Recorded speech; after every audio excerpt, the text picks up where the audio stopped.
따라하세요. 한 아기로 오신 메시아, 이란 제목으로 말씀을 나누겠습니다. 성경에 보면 예언의 말씀이 있습니다. 메시아에 대한 예언의 말씀이 있습니다. 인류가 타락했을 때 야훼 하나님께서 마귀에게 말씀하셨습니다. 여자의 후손이 내 머리를 상하게 할 것이라. 그리고 너는 그의 발꿈치를 상할 것이라. 이렇게 선포를 하셨습니다. 여기 여자의 후손은 누구를 말하겠습니까? 아버지 없이 태어난 예수님을 말씀하는 것입니다. 이 세상 모든 사람들은 모두 다 남자와 여자 사이에서 부족 모일로 태어났지만 예수님은 동정녀 마리아의 몸에 성령으로 잉태하셨기 때문에 여자의 후손이 올 것이라고 말씀하신 것을 알 수가 있습니다. 여자의 후손으로 예수님이 메시아로 이 땅에 오신 것은 하나님의 묘수입니다. 묘수 아시죠? 제가 바둑을 좀 떼는데 죽었던 대마를 묘수를 가지고 살렸다. 들어보셨죠? 하나님이 묘수예요. 하나님이 과연 인류를 어떻게 구원할 것인가?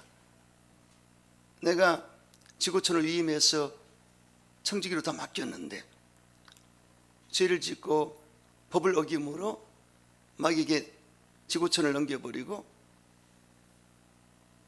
그리고 영혼이 죽게 됐는데 과연 이것을 어떻게 살릴 것인가? 하나님의 고심, 하나님이 생각하셨고 하나님의 지혜로 묘수를 만드셨는데 그것은 모든 사람은 죄를 범했음에 하나님의 영광에 이를 수가 없고 인류를 구원할 수 없습니다. 사람은 절대로 구원할 수 없습니다. 사상가가, 종교가가, 인연과 정치가 살릴 수가 없습니다. 그래서 인류 역사를 보십시오. 공자, 맹자, 석가, 마호메트 어느 누구도 인류를 구원하지 못했습니다. 그래서 하나님의 계획은 사람으로서는 아담의 타락된 언제 때문에 안 되는데 그러나 사람이 하지 않은 건 안 된다. 왜냐? 하나님의 능력으로는 마귀한테 뺏을 수 있습니다. 이놈들 왜 그래서? 그러나 하나님의 공의가 허락하지 않아요. 왜냐하면 하나님은 의로우신 분이기 때문에 절대로 그렇게 하지 않습니다. 사람한테 위임시켰기 때문에 사람이 해결해야 돼요. 그러니 사람을 찾아봐도 없었기 때문에 성자 하나님 그 아들 독생자를 이 땅에 사람으로 보내신 것입니다. 할렐루야. 이게 하나님의 묘수예요. 그래서 이 법으로 해서 보면 사람이 뺏기면 사람이 찾아야 돼요. 그러면 사람은 사람인데 죄가 없어야 됩니다. 그렇기 때문에 예수님이 죄가 없이 오시지 않습니까? 그리고 능력이 있어야 돼요. 권세가 있어야 됩니다. 근데 예수님은 십자가에 돌아가실 때도 12명이나 되는 천사들이 천군들이 나를 건질 수가 있다. 하지만 난 스스로 십자가를 지겠다. 아시겠죠?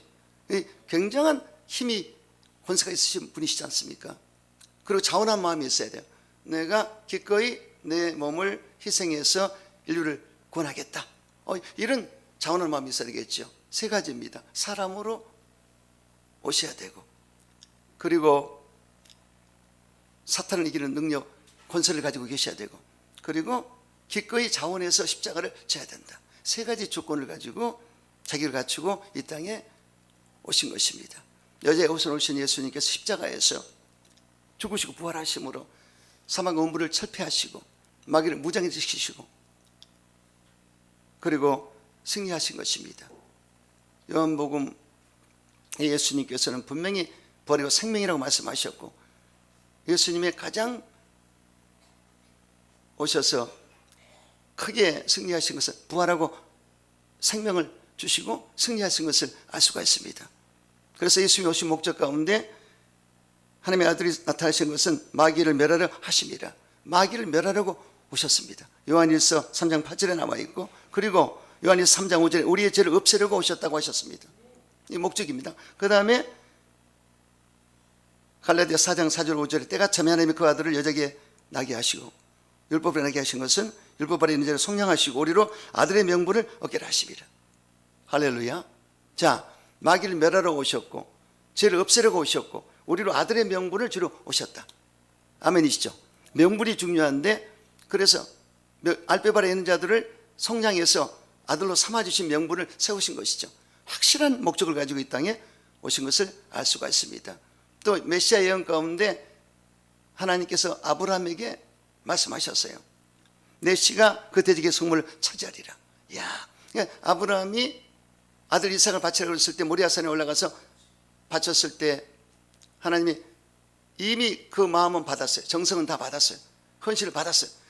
아들에게 손대지 마라, 그렇게 말씀하셨고, 그리고 아브라함에게 여호와 이레의 복을 약속하셨고, 아브라함에게 영원한 하나님의 복을 약속하실 때 내 씨가 그 대적의 성문을 차지하리라. 그러니까 내 씨로 말미암아 대적 원수마귀를 이기는 문이 열리게 되리라. 아멘이십니까? 그러면 아브라함의 42대 손이 예수님이십니다. 아시겠어요? 그러나 족보가 그냥 있는 게 아닙니다. 왜 족보를 적었을까? 아브라함의 후손으로 42대 손으로 예수가 와서 그 씨가 결국은 마귀를 이기게 됐다. 아멘이죠? 그리고 여호와 하나님께서 이사야 선지자를 통해서 이사야 11장 1절에 이새의 줄기에서 한 싹이 나며 그 뿌리에서 한 가지가 나서 결실할 것이라고 말씀하셨습니다. 여기 이새의 줄기에서 한 싹이 나며, 바로 이새의 아들이 다윗이거든요. 다윗의 뿌리에서 한 가지가 나서 결실할 것이라. 다윗의 28대 손이 예수님이십니다. 이렇게 예수님은 갑자기 온 것이 아닙니다. 어떤 실험과 같이 만들어진 것이 아닙니다. 인류 역사를 배경으로 하나님의 사람들이 하나님께 받아가지고 그 예언의 말씀을 선포했고 그 예언대로 오신 것을 알 수가 있다는 얘기입니다. 다윗은 얼마나 성령이 충만했던지 시편 110편 1절에 야훼께서 내 주에게 말씀하시기를 내가 내 원수들로 내 발판이 되기까지 내 오른쪽에 앉아있으라. 야, 예수님 1100년 전 사람이 영안이 열려가지고 야훼께서, 하늘의 야훼께서 내 주에게 말씀하시기를, 하나님 야훼 아버지께서 내 주 성자 하나님 그 예수 그리스도에게 말씀하시기를 내가 내 원수들로 내 발판이 되기까지 내 오른편에 앉아있으라. 그래서 지금 우리 예수님은 하나님 보좌 우편에 앉아 계시지 않습니까? 그럼 1100년 전 사람이 예수님의 탄생을 예언한 것입니다. 그리고 승리를 예언한 것을 알 수가 있습니다. 할렐루야. 그러므로 여러분 신약 성경에 보면 마태복음 1장 1절에 아브라함과 다윗의 예수 그리스도의 세계라 이렇게 선포했지 않습니까? 그래서 족보가 그냥 있는 게 아닙니다. 여기에 바로 예수 그리스도라는 말은 자기 백성을 저희에서 구원할 그리스도라는 뜻인데, 그리스도는 메시아. 메시아는 여러분 영어고요. 히브리어는 마시아인데 마시아를 영어로 했을 때 메시아라고 그러고, 또 헬라어로는 그리스도, 똑같은 말이에요. 우리말로는 구주, 구세주 똑같은 말입니다. 그래서 이렇게 바로 구체적으로 그 예수님께서 메시아로 올 것을 예언했습니다. 그런데 오늘 이사야는 참 선지자 중에서 메시아 예언을 많이 한 위대한 선지자입니다. 다니엘도 그 마지막 말세지 말에 7년 환난을 예언했고,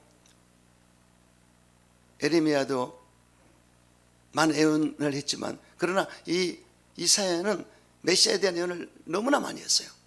오늘 첫째로 이 메시아 예언의 이사야 선지자는 처녀가 잉태해 아들을 낳을 것이라고 했습니다. 그러므로 주께서 친히 징조를 너에게 주실 것이라. 보라, 처녀가 잉태해 아들을 낳을 것이요 그 이름을 임마누엘 하리라. 이렇게 예언했습니다. 선포했습니다. 이사야 7장 14절에 나와 있습니다. 그래서 야, 어떻게 처녀가 아들을 낳는다, 이거 참 희한하지 않습니까? 그렇죠? 근데 지금 오늘날은 처녀도 아들 낳을 수 있습니다. 아이 낳을 수 있어요. 인공수정으로 하지 않습니까? 그때 당시는 인공수정 못하지 않습니까? 그때는 신공수정. 할렐루야. 하나님의 역사로 하면 하는 것입니다. 성령으로 잉태되게 하셨다. 아멘이시죠?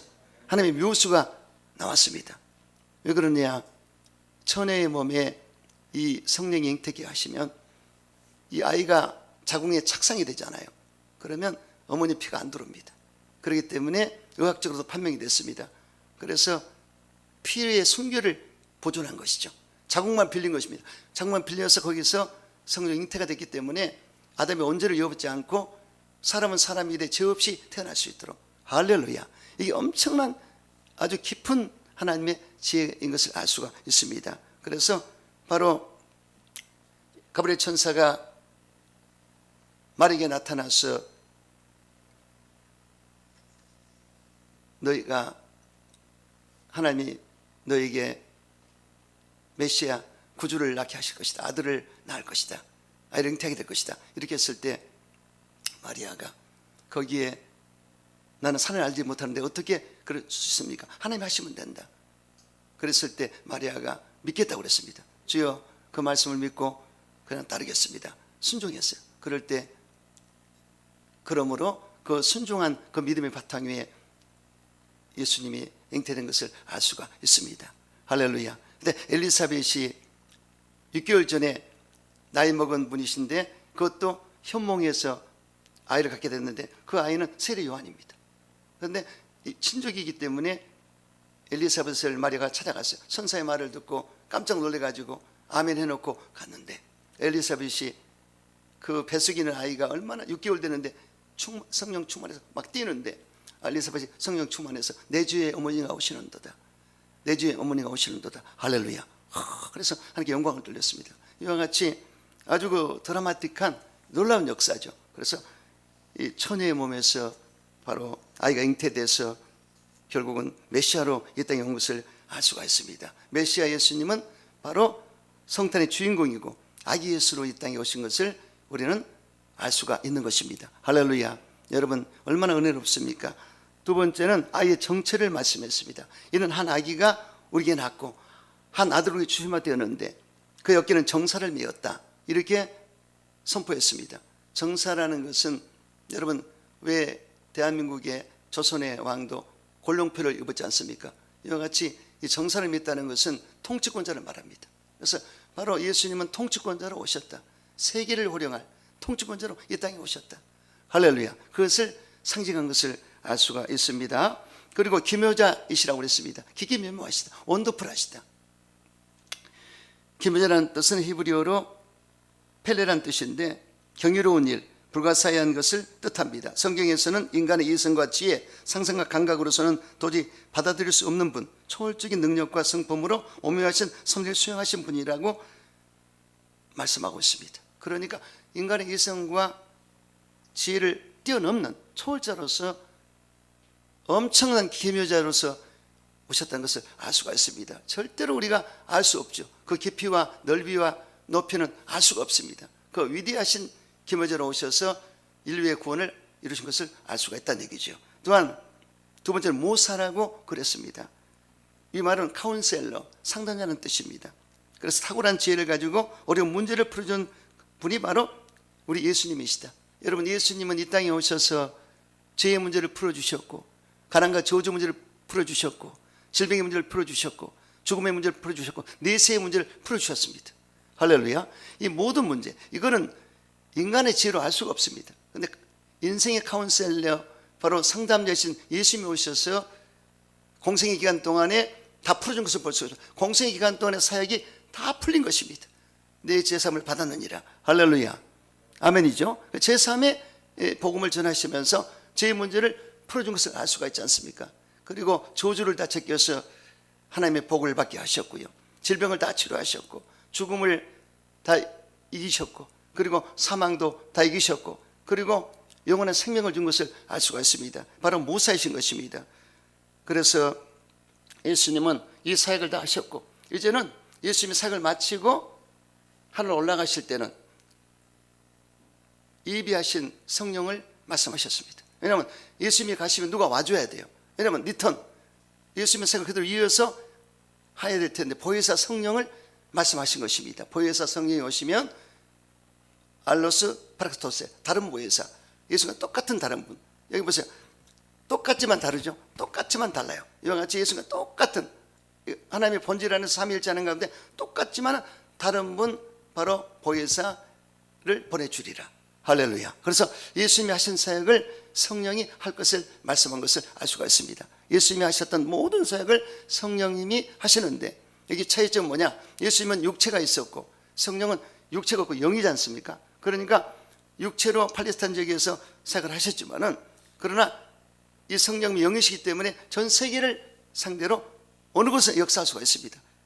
영이시기 때문에. 그래서 예수님의 그 십자가의 사건, 죽음과 부활 사건, 피해 역사를 가지고 성령은 지금도 역사하신다. 할렐루야. 보혜사로서, 우리를 상담자로서 우리에게 지혜와 총명과 모략과 재능을 주시고 야를 경외하게 하시고 야 영으로서 우리에게 믿음을 심어주기 때문에 우리가 부족하지만 2000년 전에 우리를 때문에 죽으신 예수님의 십자가 사건을 지금 사건으로 내가 받아들이는 것입니다. 이게 믿음이 오는 거예요. 아멘이죠? 믿어집니까? 믿어져요? 저는 확실히 믿어집니다. 의심할 여지가 없이 성령이 감동과 감화를 주고 내 마음을 잡았기 때문에 그 사건을 내가 나 때문에 돌아가셨고 나는 그 현장에서 나도 죽었어. 내 모든 언제 자범죄 과거 현재 미래 죄를 전부 다 십자가에 못 박아버리고 나는 예수의 부활과 함께 새 생명을 얻었어. 아멘? 이렇게 보혜사가 그렇게 그냥 우리에게 심어주는 것입니다. 그래서 보혜사 성령님이 오시면 우리와 함께 하시고 우리 속에 계시고 진리로 인도하리라. 아멘이죠. 그래서 예수님과 똑같은 성령이 오셔서 보혜사로 인도한 것을 알 수가 있는 것입니다. 여러분 항상 이 보혜사 성령님을 모셔드리고 주님과 함께 사는 여러분 되시기를 주의 이름으로 축원합니다. 세 번째, 전능하신 하나님이십니다. 예수님은 한 아기로 오셨지만은 그러나 그 본질에 있어서는 전능한 하나님이라고 말씀하고 있습니다. 그래서 여러분 예수님은 하나님이신 걸 아시죠? 그런데 창세기 17장에 보면은 아브라함에게 나타나셔서 아브라함 99세입니다. 나는 전능하신 하나님이라 이렇게 나타나셨습니다. 그리고 분명히 아이를 줄 것을 약속을 하신 것을 알 수가 있습니다. 그리고 할례 언약을 맺었습니다. 이와 같이 하나님은 전능하신 하나님으로 나타나는 것을 알 수가 있습니다. 그리고 창세기 18장에 보면은 아브라함이 항상 손님 접대를 잘했는데 어느 날 세 사람이 아브라함 장막에 있는 곳으로 찾아왔습니다. 팔레스타인 지역은 무덥고 사막 지역이라 힘든 곳인데 발에 먼지가 나고 정말 그런 상황에서 손님들을 맞이할 때는 그 발을 씻겨주고 음식을 공개하는데 그래서 새 손님을 발을 씻겨주고 버터와 송아지를 잡아서 대접을 하는데 가운데 계신 분이 하나님이시였습니다. 이야, 놀랍지 않습니까? 그래서 이 하나님은요, 그러니까 나타나고 싶으면 나타납니다. 신약 시대의 예수님은 육체로 오셨지만 그러나 구약에는 현현하셨습니다. 그래서 바로 현현했다는 것은 나타나고 싶을 때 계시로 나타나는 것인데 아브라함의 눈에는 확실하게 이가 나타나셨습니다. 그래서 융숭한 대접을 해드렸는데 그때 아브라함이 야에게서 명년 이맘때 내 아내에게 아들이 있으리라. 그러니까 사라가 장막 저쪽에 있다가 킥킥 웃었습니다. 내가 나이가 지금 할머니인데 어떻게 내가 아이를 낳으리요? 그런데 사라야 웃었느냐? 아닙니다. 아니라 네가 웃었느니라. 그래서 이름을 이삭이라 하라. 이삭이라 웃음이라는 뜻이거든요. 그래서 그 사라가 그렇게 헛웃음을 쳤지만 나중에 진짜 웃음을 웃게 됐습니다. 이삭을 낳게 됐지 않습니까? 그리고 또 말씀하셨어요. 내가 소돔과 심판하리라. 지금 소돔이 너무나 타락되어 있어서 내가 이걸 그냥 볼 수가 없다. 그래서 거기서 두 가지를 말씀하시지 않습니까? 그때 아브라함이 하나님께 구하잖아요. 그 성에 의인 50이 있으면 어떻게 하시겠습니까? 하나님은 공의로우신 분이신데 어떻게 의인을 악인에게 멸하시나이까? 그래서 50명, 45명, 40명, 30명, 20명, 10명 6번을 강구했습니다.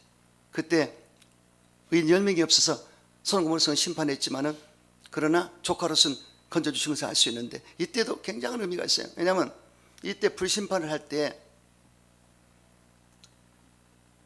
하늘의 야훼께서 땅의 야훼께 불과 유황을 줬을 때 그걸로 심판했다고 기록되어 있거든요. 창세기 19장에. 자, 하늘의 야훼는 누구시고 이 땅의 야훼는 누구신가? 생각해 보셨어요? 그러면 하늘의 야훼는 하나님 아버지가 계시고 이 땅에 오신 분은 성자 하나님이 오셔서 하늘의 야훼께 불가용을 받아서 심판했더라. 할렐루야. 그러므로 이 지상에서 나타나 현현하신 분은 거의 야훼 성자입니다. 그분이 나타나신 거예요. 그래서 아브라함이 나타나셨고 그래서 이렇게 이 신령한 영적 삶을 살았던 아브라함은 그 세계를 봤고 그렇게 만난 것을 볼 수가 있습니다. 깊은 의미입니다. 그래서 바로 예수님은 구약에는 현현해서 하나님으로 나타나셨지만 신약에는 육체로 오셨는데 그 육체로 오셨으면서도 하나님을 보여줬습니다. 왜냐하면 예수님이 공생의 기간 동안에 그분의 하신 행적을 보면 하나님다운 행적을 하셨습니다. 뭐냐면 영계를 다스렸다. 귀신들이 발발 떨면서 당신 하나님의 거룩하신 분이십니다. 어찌 때가 전에 너를 오셨습니까? 그리고 거라사 지방에 군대 귀신 집힌 자가 저 돼지기 들어가게 해달라고. 이 무적행은 귀신을 가두는 감옥이거든요. 그런데 그들이 거기를 가장 무서워합니다. 거기에 넣으면은 끝나니까. 근데 아직까지 활동하는 것들은 이 땅에 있기 때문에 이 땅에 사람 속에도 들어가고 돼지 속에도 들어가고 이렇게 해서 이 땅에 잠깐 쉼을 얻는데 무적행에 들어가 버리면 나올 수가 없고 그런 깜깜한 곳에서 평생 감옥살이 하는 것입니다. 나중에 불광탄에 못에 던져버리는 것입니다. 그래서 바로 두려워하면서 예수님께 나와서 그렇게 강구했는데 이 영계를 다스린다. 영적 세계를 다스리기 때문에 하나님이시구나. 우리는 알 수가 있습니다. 그 다음에 자연계를 다스렸습니다. 예수님은 바다를 잔잔하게, 바다에 잔잔하라. 바다가 순종했습니다. 그리고 물 위를 걸으셨습니다. 이거는 자연계를 다스렸다. 알 수가 있고 물질계를 다스렸습니다. 물질, 버릇가서 물고기 2마리로 500의 기적을 덮으셨어요. 그리고 물을 포도주 바꾸셨지 않습니까? 이분이 사람으로서는 할 수 없는 하나님의 행적을 하셨구나. 각색 질병을 치료했습니다. 희귀병, 난치병, 불치병을 치료하셨고 영적, 정신적, 육체적 생활보험사의 전인적인 치료를 베푸셨습니다. 난 치료하는 야인이라 하시지 않습니까? 이와 같이 바로 메시아의 모습을 보였다 알 수가 있고 죽은 자를 살렸습니다. 해당장 야이로 딸에게 다리 닦음 소녀 일어났지 않습니까? 또 상해가 지나가서 가부의 아들 불쌍합니다. 가부가 아들 보고 사는데 그 아들이 죽어서 상해가 지나갔을 때 멈추게 하고 거기서 그 가부의 아들을 살린 것을 알 수가 있습니다. 또 죽은 나사로 사흘이 돼서 썩은 냄새가 나는 나사로에게 나사로야 나와라 그러자 돌문을 열어주자 나왔고 그리고 풀어놓고 다니게 해라. 이 결박을 풀어서 수족을 풀어서 다니게 하는 것을 알 수가 있지 않습니까? 그래서 하나님이 이렇게 하셨구나 알 수가 있습니다. 그리고 가장 결정적인 것은 십자가에 죽으시고 부활하신 사실. 어느 누구도 죽고 부활한 적이 없습니다.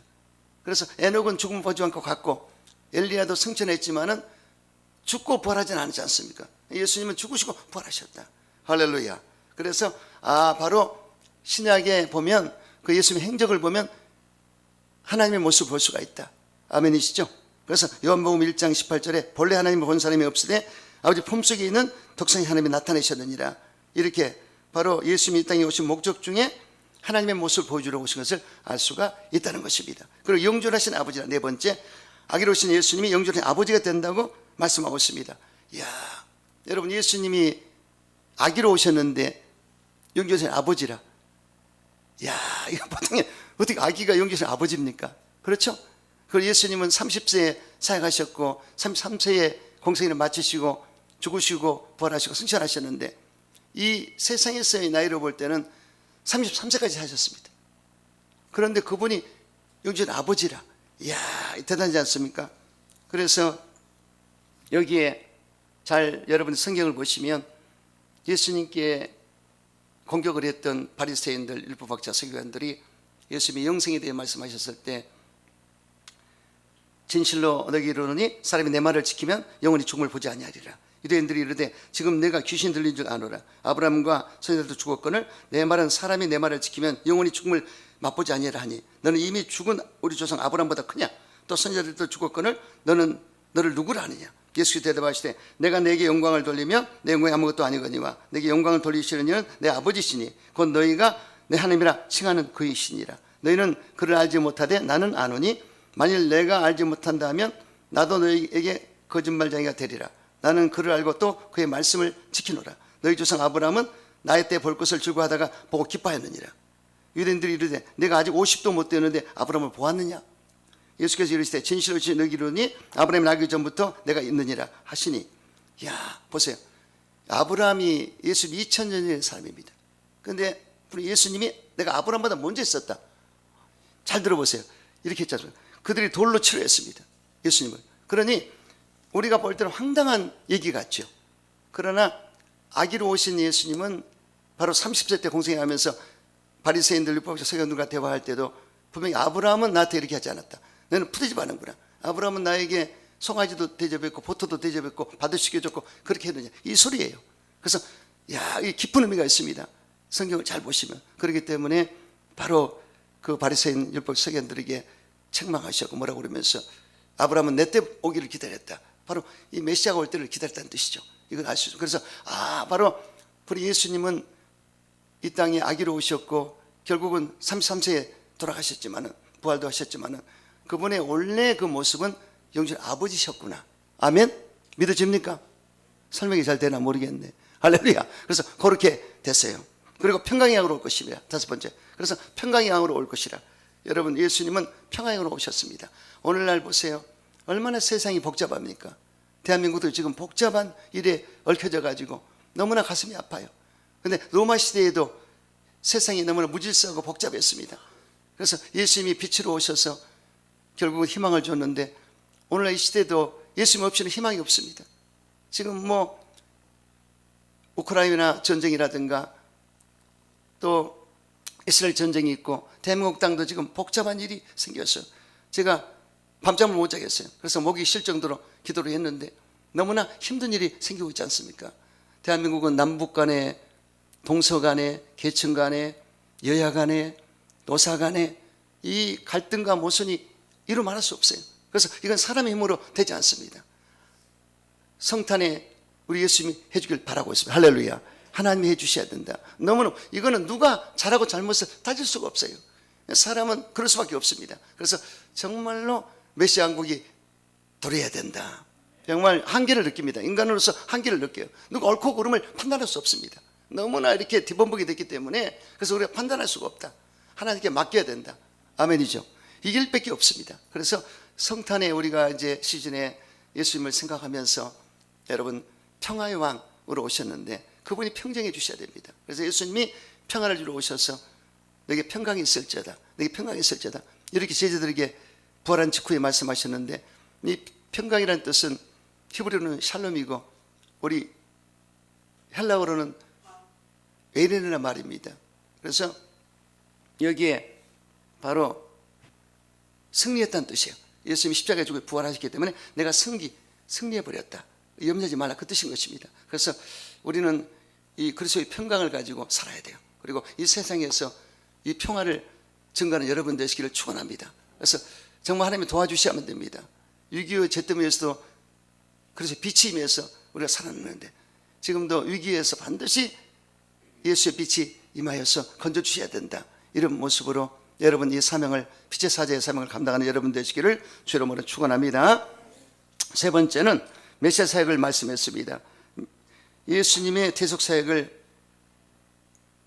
하시겠다고 말씀했습니다. 이사야 53장 5절로 6절에 그가 찔림은 우리 흠을 인함이요 그가 상함은 우리의 죄악을 인함이라. 그가 징계를 받음으로 우리가 평화를 누리고 그가 채찍에 맞음으로 우리가 남을 입었도다. 우리는 다 양 같아서 그렇다하여 각기 제거를 갖기를 여호와께서는 우리 모든 걸 담당시키셨도다. 그래서 바로 대속이죠. 담당을 예수님이 하셨어요. 대벌을 받으셨습니다. 예전에 보면 학교 반장이 우리 시대예요. 일이 나와 선생님이 그래서 한 70명이 모여서 공부했을 때 반이 떠들고 잘못되면 반장이 오라서 반장이 대신 벌을 받았어요. 손바닥을 맞는다. 이와 같이 바로 예수님은 대신, 인류를 대신해서 벌을 받으신 것입니다. 십자가에서 심판을 받아버렸어요. 그래서 엘리엘이나마 사박다니, 하나님 어째 날 버리셨나이까. 그래서 여기에 바로 심판을 받으셔서 버림까지 받았습니다. 그리고 제사값을 지불했죠. 다 이뤘다, 이렇게 하신 것을 알 수 있는데, 바로 그 목적을 가지고 이 땅에 오신 것입니다. 그리고 빛을 비추기 위해서 오셨다. 할렐루야. 예수님은 빛으로 오셨다. 고통받은 자들에게 흑암이 없으리로다. 옛적에는 야훼께서 스불론 땅과 납달리 땅이 멸시를 당하게 하셨더니 후에는 해변길과 요단 저쪽 이방의 갈릴리 영화롭게 하셨느니라. 흑암에 행하던 백성이 큰 빛을 보고 사망에 그늘진 땅에 거전 빛이 빛이로다, 이렇게 했습니다. 그래서 바로 예수님은 빛으로 오셨다고 본인이 말씀하셨고, 세례 요한도 바로 빛으로 오신 예수님을 소개한 것을 알 수가 있습니다. 그러므로 여러분 어쩌든지 이 마지막 때에 빛을 발하면서 하나님의 사명을 잘 감당하시고 성탄의 예수를 외치는 여러분 되시기를 주름으로 축원합니다. 또한 인류를 구원하기 위해서 오셨습니다. 바로 예수 그리스도라는 뜻은 자기 백성을 지어서 구원할 자라는 뜻인데, 바로 예수님은 구원자로 이 땅에 오신 것을 알 수가 있습니다. 그래서 여러분 누가복음 2장 8절 14절에 그 지역의 목자들이 밤에 밖에서 자기 양떼를 지키더니 주의 사자가 곁에 서고 주의 영광이 그들을 두루 비치매 크게 무수하는지라. 천사가 이르되 무수하지 말라. 보라, 내가 온 백성이 미칠 큰 기쁨이 좋은 소식을 너에게 전하노라. 오늘 다윗의 동네에 너희를 위하여 구주가 나셨으니 곧 그리스도 주시니라. 이렇게 선포한 것을 볼 수가 있습니다. 그래서 바로 예수님은 이 땅에 구주로 오셨다. 아멘. 그래서 우리의 신앙 고백은 주는 그리스도시요 살아계신 하나님의 아들이냐, 이 베드로처럼 그런 고백이 돼야 되는 것입니다. 그래서 그런 자가 구원을 받지 않습니까? 그래서 바로 예수님의 목적은 구원자로 오셨다. 네 번째는 메시아 왕국에 대해서 말씀하셨습니다. 메시아 왕국에 대해 이사야 42장 1절에 보라, 장차 하나님이 공의로 통치할 것이요 방백들이 정의로 다스릴 것이라. 오늘 본문에 그 정사와 평강이 더함이 무궁하며 또 다윗의 왕자와 그의 나라가 군림하여 그 나라에 굳게 세우고 자금 이후로 영원히 정의와 공의로 그것을 보존할 것이라. 만군의 여호와 열심히 이를 이루리라. 이리와 어린 양이 함께 먹을 것이며 사자와 소처럼 짚을 먹을 것이며 뱀은 흙을 양식으로 삼을 것이니 나의 성산에서는 해함도 없겠고 상함도 없으리라. 야 말씀이니라. 이렇게 했습니다. 그래서 여러분, 이 메시아 통치가 올 텐데요, 성경 다니엘서를 보면은 다니엘이 그 느부갓네살 왕이 봤던 신상을 꿈을 해몽했거든요. 그때 금신상이 있는데 정금머리, 은 가슴과 팔, 그 다음에 구리에 이 배, 그 다음에 이 철로서 종아리와 다리, 그 다음에 발가락은 10발가락인데 진흙과 철이 합쳐져 있었어요. 이거를 아주 요상망측한 이 꿈을 꿨기 때문에 느부갓네살 왕이 너무나 어안이 벙벙해서 겁이 나고 두려워했습니다. 그래서 이 꿈을 맞힐 사람을 찾아와라, 박사 술객을 보내라, 신하들에게 명령했는데 한 사람도 올 자가 없습니다. 이 꿈을 맞히고 풀어라. 그러니 무슨 꿈을 꿨는지 맞히고 풀으라니까 박사와 술객들이 깜짝 놀랐죠.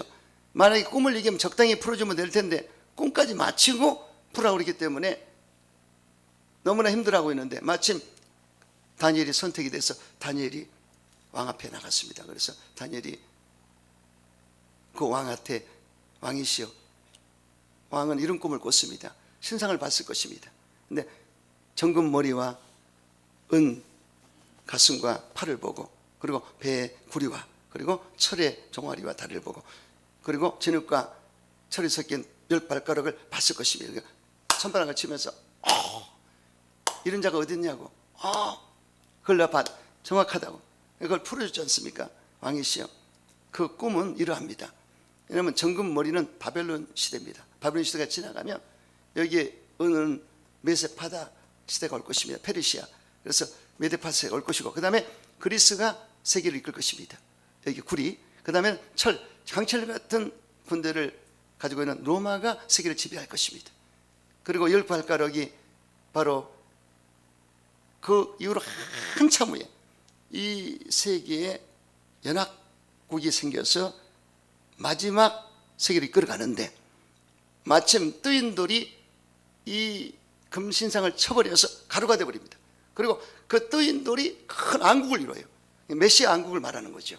할렐루야. 그러니 여러분, 역사를 볼 때 이제는 바벨론 시대, 메데파사 시대, 그리스 시대가 지나갔고 로마 시대도 지나갔고 10발가락 시대가 올 텐데, 합중국이 생겨서 연합해서 한 나라를, 세계를 통치하는 기관이 생길 것입니다. 그렇게 됐을 때, 그럴 때 메시아 왕국이 생길 텐데, 바로 예수님이 언제 오시느냐. 예수님은 이제 공중으로 재림하시면은 우리 믿는 자를 진실로 여호와를 섬겼고 하나님을 섬기는 그 자를, 택한 백성을 공중으로 휴거시켜서 7년 동안 혼인잔치를 할 것이고, 동시에 이 땅에는 7년 대환란이 있을 것입니다. 그래서 이렇게 이제 완전히 구분이 되는 것입니다. 7년 동안 혼인잔치라고 이 땅에는 대환란이 통과될 텐데, 이제 7년을 마치고 우리와 함께, 성도와 함께 이 땅에 내려오실 때 마지막 전쟁이 아마겟돈 전쟁인데, 유브라데 강이 말렸을 때 동방의 군대가 2만만의 군대가, 2억의 군대가 유브라데를 건너서 서방 군대와 격돌하리라. 그래서 이렇게 마지막 전쟁이죠. 그럴 때 예수님이 내려오시다가 말씀의 검으로 평격을 시킵니다. 스톱을 시켜서 다 장악을 하죠. 그래서 정리해가지고 이제 마무리를 짓는데, 이 세상을 마무리 짓는데, 그러고 나서 천년왕국이 도래합니다.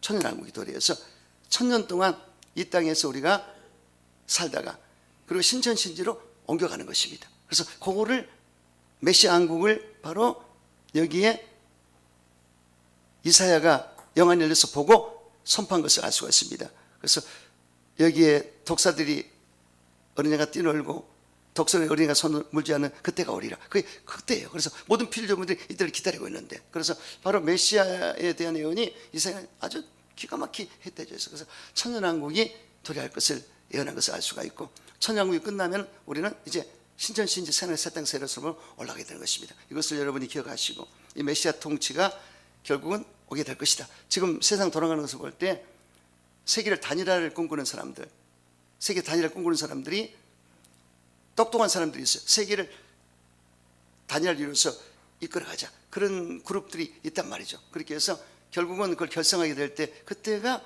마지막 때 현상인 것을 아시기 바랍니다. 그래서 그렇게 됐을 때 결국은 주님도 준비해서 이 땅에 오신다, 이것을 아시면 되겠습니다. 마지막 5번째는 재림하실 메시아를 맞아야 됩니다. 예수님께 승천하실 때 2가지 약속을 했습니다. 성령을 보내주리라, 다시 오리라. 이거 기억하셔야 됩니다. 예수님이 다시 오시면 어떻게 해요? 내가 이미 초소를 예비했으니 다시 와서 너희를 내게로 영접하여 나는 그것을 영원히 있게 하리라. 이렇게 약속했기 때문에 2가지 약속입니다. 그리고 절기로 볼 때 6월절이 십자가에 돌아가실 때 이미 완성이 됐고, 그리고 오순절이 성령이 강림의 모습으로 완성이 됐고, 나팔절이 남아있지 않습니까? 나팔 불 때 우리 예수 모신다 그러면 나팔절이 남아있습니다. 지금 그렇게 남아있고, 우리 예수님이 2가지 약속을 했을 때 성령은 오셨고, 그리고 다시 오실 재림만이 남아있지 않습니까? 그래서 번개가 오기 때문에 오늘날 한국의 재림주가 50명이나 넘는데, 그러니까 이거 이렇게 오는 게 아니에요. 번개가 쳐버려요. 그래서 예수님이 오시면 세상을 평정하시는데, 여러분들이 이 마지막 때에 깨어서 기도하고, 할렐루야. 지금 세상을 바라볼 때 내가 세상에 믿을 만한 게 없어요. 정치도 사회도 경제도 국방도 안보도 어떻게 될 수 없는 불확실 시대에 우리 살고 있습니다. 어떻게 될지 몰라요. 지금 난리가 나면, 핵이 터지면 난리가 날 텐데, 하여튼 여러 가지 불확실성에서 살고 있는데 단 믿을 수 있는 것은 우리 주 예수님이십니다. 할렐루야. 그 예수를 바라보시고 우리는 한 목적으로 나가면 됩니다. 그래서 메시아 왕국을, 우리의 국적은 메시아 나라의 왕국에 우리가 들어있습니다. 할렐루야. 하나님 나라의 사람입니다. 그렇기 때문에 이 땅에서 최선을 다하고 열심히 사시되 이걸 분명히 기억하시면서 깨어서 기도하고, 등과 기름, 신앙과 성령 충만한 기름 부음을 준비하시고, 그리고 세마포 옷을 입고 성도의 옳은 행실입니다. 세상 사람은 자기 멋대로 살고 싸우고 다투고 배제다 한다 할지라도 우리는 그렇지 않아야죠. 우리는 주님 바라보고 주님의 뜻 가운데 살면 됩니다. 그래서 올바른 행실로 살고, 그리고 마라테 신앙, 그리고 예수님 오실 날을 고대하면서 예수님이 속히 오리니 각 사람이 늘 갚아주리라, 상급을 약속했고 내가 진실로 속히 오리라. 아멘. 예수여 오시옵소서. 할렐루야. 마라테 신앙입니다. 이렇게 해서 여러분들이 마지막 때를 준비하게 되시기를 주 여러분을 축원합니다. 자, 결론입니다. 결국은 초림 예수는 누가 맞이했습니까? 초림 예수는 시몬이 성전에서 맞이했습니다. 이 시몬이 경건하고 하나님 경외했던 이스라엘 이루를 기다렸던데 성령이 지시를 내렸어요. 성령 충만했으면 그때 당시로. 그리고 감동을 받아서 성전에서 기다리라, 초림 예수를 기다리라. 근데 정말 기다리다 보니까 아기 예수가 8일 되면 결례식이 돼서 와야 되거든, 성전에. 딱 와가지고 거기서 시몬이 딱 보니까 성령이 바로 메시아다. 그러니까 선포하지 않습니까? 이분이 메시아다. 그리고 이발 비추는 빛이다. 선포했습니다. 그러니까 바로 시몬은 준비됐기 때문에 메시아를 만난 겁니다. 근데 그때 종교 지도자들 보세요. 지도자라고 감투는 받았지만 영안이 열리지 않고 그렇기 때문에 준비가 안 돼서 못 만났습니다. 오늘날도 지도자들 조심해야 돼요. 깨어있는 자가 주님 만나고 성령 충만한 자가 주님 만나는 것입니다. 재림 예수는 그런 자가 만나는 것입니다. 그렇기 때문에 여러분 정말로 이 마지막 때에 누구라고 할 것도 없어요. 내가 주님과 관계를 1대1로 잘 맺으시고 정말 오늘 메시아 예언을 잘 기억하시면서 여러분들이 재림 예수를, 초림 예수는 시몬이 맞이했지만 나는 재림 예수를 만나리라, 이런 모습으로 여러분 준비된 삶을 살게 되시기를 주의 이름으로 축원합니다. 기도하겠습니다. 참으로 좋으신 아버지, 은혜와 사랑을 감사드립니다.